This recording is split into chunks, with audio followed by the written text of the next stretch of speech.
Finally, and a big congratulations to the great state of Texas for finally joining the exclusive club of being one of the top asset protection states in the country.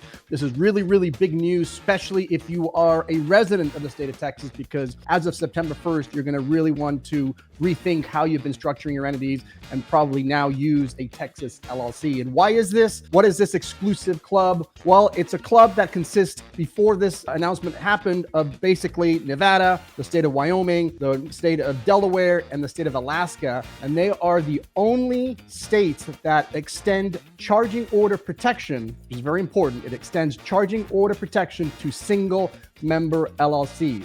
And the great state of Texas has done exactly what the other 4 states have done. They've rushed to their statutes. They've amended their statutes to extend the charging order protection now, not only to multi-member LLCs, but to single member LLCs, and the charging order being the exclusive remedy, the only remedy available for creditors. They are trying to get your assets. And so why this is so important is because the charging order protection is our number one defense when we're talking about LLCs. We've talked about this in several videos before, but let's do a quick recap of why charging order is so important. So remember, a charging order is when somebody obtains a judgment against you personally, unrelated to your assets or your LLC. So for example, you get into a car accident, or you run somebody over, or there's just some dispute unrelated to your assets, and there is a judgment against you.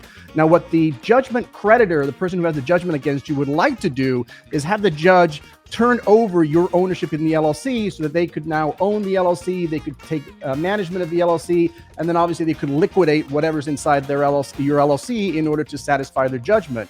But what a charging order does is it prevents the judgment creditor from doing that and limits them to simply the distributions that you as the member would have otherwise had. So all of the distributions, instead of going to you personally, would then go to your judgment creditor until the judgment is satisfied. Now, the reason this is so important is because you will continue to retain control. And so the first thing you typically would do is stop giving yourself distributions, because why would you give yourself a distribution if that money is going to your creditor? And so it really puts you in a very strong financial position or negotiating position to negotiate something with the judgment creditor. Even though they have a judgment against you, you can typically negotiate to settle that judgment for hopefully pennies on the dollar. Now, the reason the single member is such a big issue and so important is that the reason for this charging order actually makes a ton of sense, which is if you are actually in a business with other people, let's say you have 1 or 2 other partners, then there's a public policy against having or allowing one of your creditors to come in and suddenly take over your interest, and now they're stuck doing business with that individual. So instead of wanting to continue to do the business like the business owners, now you're stuck with a third business partner who you don't even know, who just has a judgment that they have no interest in running the business and they simply want to liquidate the assets and get their judgment paid. So there's a public policy interest in not allowing the judgment creditor to get ownership of the shares, but only get whatever distributions are available so that you can then continue to run the business and not be interfered by this judgment creditor. But when it comes to single member LLCs, meaning it's just you, then that argument doesn't really hold any weight. And so a lot of courts have, over the years, started to not extend the charging order protection to single member LLCs because, again, it's just you. There are no other business partners to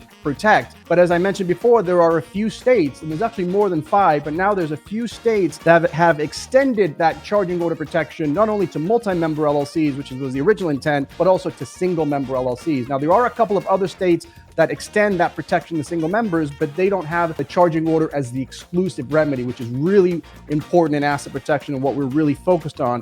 And that means that the only remedy available for the judgment creditor is the charging order. There are a lot of states that have that as one of the potential remedies, but maybe they can also foreclose on the interest, or there are other options available for the judge. But in the states where the exclusive remedy is the charging order, that's the only remedy that the judge can give the individual. And so this is just big news because now Texas joins Nevada, Wyoming, Delaware, and Alaska as being one of the most strongest states in the union. And again, if you're a resident of the state of Texas, I would highly recommend that you start setting up your holding companies anyway, your top level companies in the state of Texas. And if you've already got Wyoming entities or Delaware entities, you are now have a next level protection because now even if they decide to apply the laws of Nevada or Delaware, obviously you're protected there, but Texas now joins that exclusive club. So really big news, and looking forward to doing some more content regarding this Texas LLC and the new real estate strategies.